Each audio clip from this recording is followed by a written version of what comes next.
want to ask you about a comment that you made about white supremacy in Iowa on Friday. I've never once encountered that yet. I'm sure the boogeyman white supremacist exists somewhere in America. I've just never met him. Never seen one. Never met one in my life, right? Maybe I'll meet a unicorn sooner. And maybe those exist too. So just because somebody hasn't encountered one doesn't mean that the notion of white supremacy doesn't exist as a threat in America. What do you think goes through the minds of the families of the 3 victims in yesterday's shooting when they hear you say that white supremacy is basically a fantasy? I'm sure they're grieving for their loss, and I don't want to politicize those victims. Dana, this is a very sensitive situation where we should have nothing but foremost respect for those victims and not bring them into partisan politics. But I was responding to a question where someone asked me, what racism have I experienced in recent years? And I answered honestly. Most of that racism has come from the modern left. It's happening during the course of this campaign. Kara Swisher calling me Ramaswamy the other day and reveling in making twists of my last name. People effectively reducing me to the color of my skin and my attributes. That comes today from the modern left. But the reality is, do you this is acknowledge, part of though, a that white dogma in this country. supremacy does still exist in the United States? I acknowledge that all forms of racial animus exist in the United States, including fringe branches. I mean, that's clearly what was at the head of this mentally deranged individual responsible for this shooting, yes. But I think there are many forms of mental derangement that cause us to see one another on the basis of our skin color and our attributes. And I think what we need to revive, Dana, and it's my job as the leader, hopefully as the next president, to do this, to revive our doctrine of e pluribus unum, not just celebrating our diversity and our skin-deep attributes, but celebrating what unites us across that diversity. That's what we've forgotten in the United States of America. Our true strength is the set of ideals that unite us. That's my job to revive as our next president. And I think that the next generation in particular is so starved for that, starved for commonality, starved for a nation that is unified, bigger than the sum of its parts. That's what we need to recreate in this country. And to those who say the remedy to past discrimination is present discrimination, I say no. The right remedy is actually abandoning all discrimination and moving forward with colorblind meritocracy in the United States of America. You took it to another level on Friday. In addition to the comment we played, you took issue with comments from Congresswoman Ayanna Pressley. She reportedly said, quote, "We don't need any more brown faces that don't want to be a brown voice." About that, you said, "These are the words of the modern grand wizards of the modern KKK."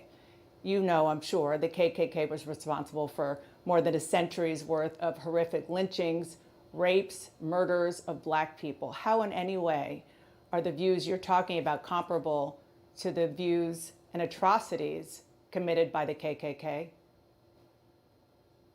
What I said is the Grand Wizards of the KKK would be proud of what they would hear her say, because there's nothing more racist than saying that your skin color predicts something about the content of your viewpoints or your You didn't just say ideas. they would be proud. You said these are the words of the modern Grand Wizards of the modern KKK.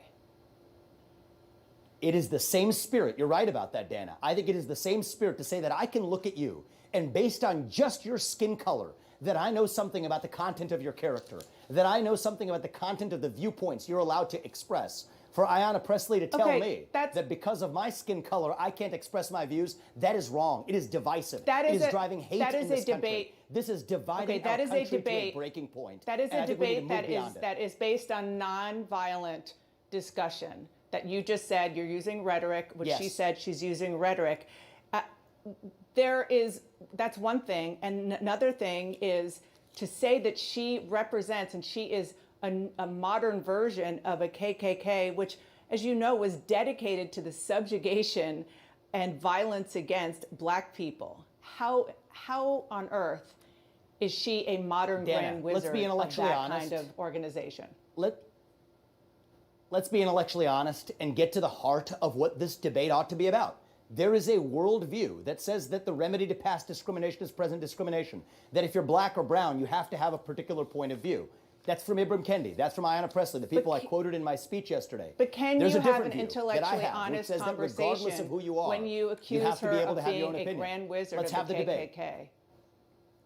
Can you have that intellectually the honest point is- discussion with that kind of rhetoric? Yes, I can, Dana, because the point I'm highlighting is that even the people who, in good spirit, we all agree that the KKK was an awful organization that is a toxic stain in our national history.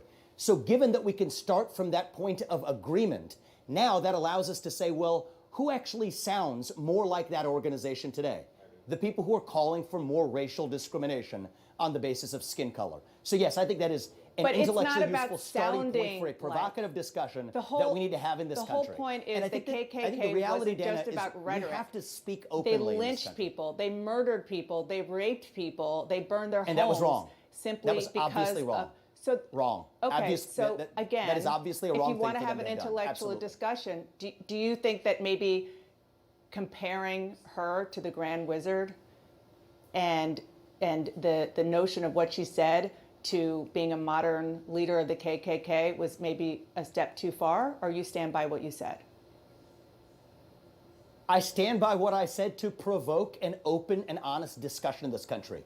Because there is a gap, Dana, between what people will say in private today and what they will say in public. I think we need to close that gap. I think we need to have real, open, honest, raw conversation as Americans. That is our path to national unity. And there are many Americans today who are deeply frustrated by the new culture I'm of just not sure anti-racism how that's really racism and new provoking a clothing. discussion- And we need to have that debate in the open. Dana, I think I'm that not you're so doing, sure how with due provoking respect, a what many in the discussion media do, of- picking on some fringe comment in the context of a broader context that I was offering it in a speech. All right, so avoiding you the just said meat that of your the comment issue. was fringe. Let's have the courage to confront the meat of that. No, I'm saying you drew a You fringe just comment from a described your much comment longer as fringe. speech. As I described you picking one fringe comment from a long speech that I gave to duck debate from the real issue that I think you don't want to have, Dana, because I think you probably agree with me on this, that this is toxic I think that rhetoric this debate- from leading politicians I think that this debate on dividing is- us on the basis of race. And I want to have I the think open this debate. debate is fascinating and interesting and opening and important.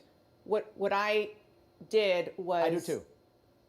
explain to our viewers that you were asked a question and you took it to a point where you called a sitting member of Congress who is black, who was having discussions about race, calling her the modern grand wizard of the KKK. And I'm just not sure how that's open and honest discussion. I want to move on, though, to another issue, a very important issue, and that is before I move on, climate change. I want to say that the Sure, question was, please.